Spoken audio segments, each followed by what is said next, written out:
Hello to the young and young at heart. I'm so glad to have you with me today. And today I wanted to share with you something powerful that you can do at home that's a reminder of something amazing that God does for us. So to start it off, I just wanted to read to you a short verse from the Bible. This is from the book of 2 Corinthians, chapter 5, beginning at verse 17. It's just the one verse. It says, "Therefore, if anyone is in Christ, the new creation has come. The old has gone, the new is here." What that verse reminds us of is that God is in the business of redemption. So what God is always able to do is take something old, something that's maybe not so good, that's a little bit bad, and he takes it and he transforms it and he makes it into something new. So I wanted to share with you today something that you can do to take something that isn't so great and transform it into something good. And what I'm going to be talking about, and what I did, and maybe you'll be able to do, is I want to talk with you about making dandelion jelly. So what you do to make this is you're going to need to find some dandelions in your yard. And if your yard looks anything like mine, you will not have a hard time. So you'll need some dandelions, you'll need a whole bunch of sugar because it's making a jelly. You'll need the pectin, which comes in a little box that I'll show you in the video, and a little bit of lemon juice. And I think that's, and the jars, and that's basically it. And it makes a delicious jelly that tastes kind of like honey. So I really hope that you'll be able to find the time to get out there, that you'll somehow find some dandelions to pick. Be really careful. Be sure that you're only picking dandelions in a place where you know there's been no pesticides used. Parents, that's for you. Make sure your kids aren't picking from a field where they might have been sprayed. Your own backyard is the best place. And I hope that you really enjoy this, and I hope that it reminds you that God can take things that aren't so great, like weeds in the lawn, and transform it into something beautiful and delicious. So I really hope you enjoy this and you're able to get out and make yourself some dandelion jelly. Before we get started, you're going to want to gather your materials. You're going to need a big pot and a strainer. You're going to need some water.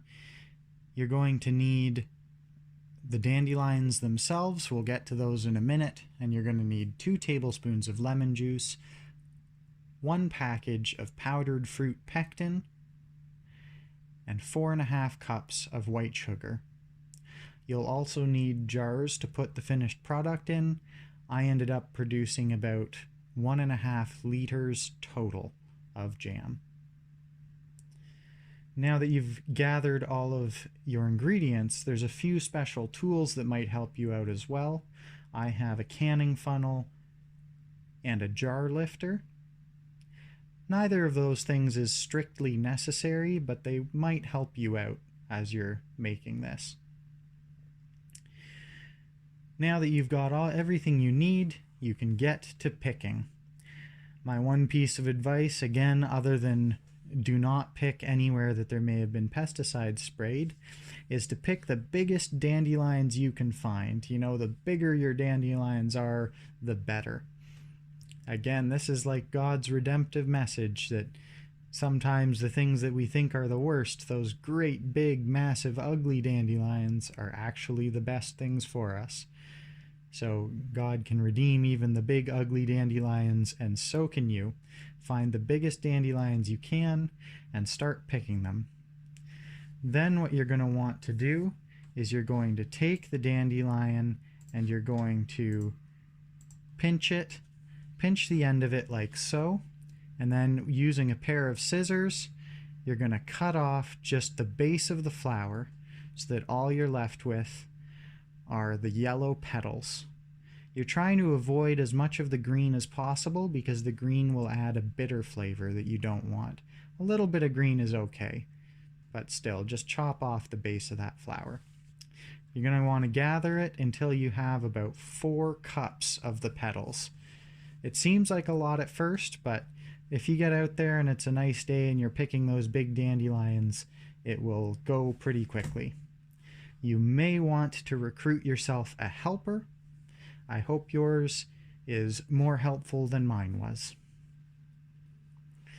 Once you've gathered all of your dandelion petals, you're going to take them and put them into 3.5 cups of boiling water on your stove in a pot.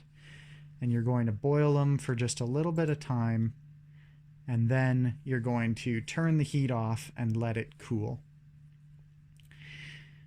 After it's cooled completely, you're going to take what's left of the dandelion petals and you're going to pour it through a strainer, keeping all of that dandelion liquid in a big bowl, and then you want to squeeze out those petals to get every last drop of the dandelion juice that you can.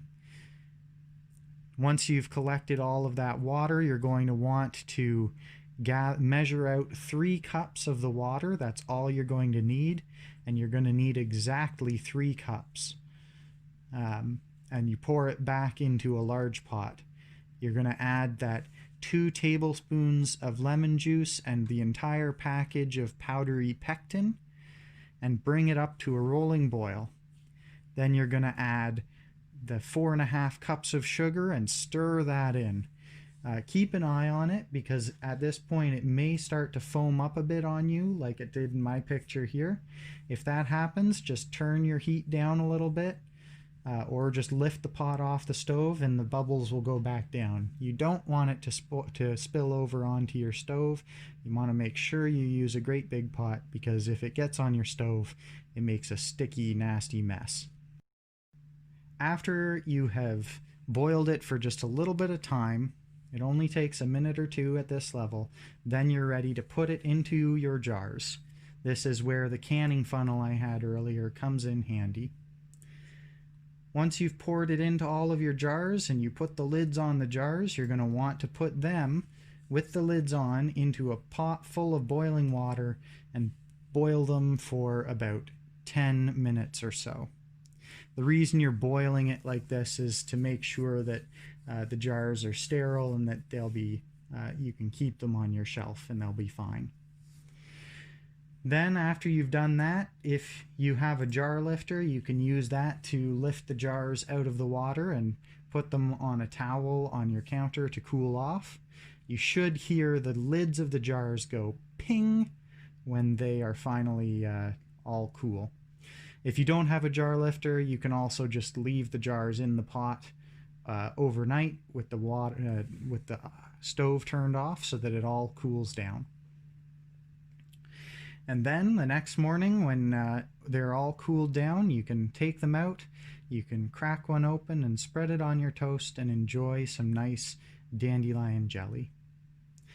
I hope this reminds you that whenever we come across things in our lives that we think are bad, or whenever we're in a situation where we think that everything is going wrong and nothing is good, our lawn is just full of dandelions and there's nothing we can do about it, I hope you'll remember that God is a redeemer. He takes things and he makes them new. The old is gone, the new life has come. This is the message of the gospel, and I hope that you learn something good today by giving the humble dandelion a new life. God bless you. Bye for now.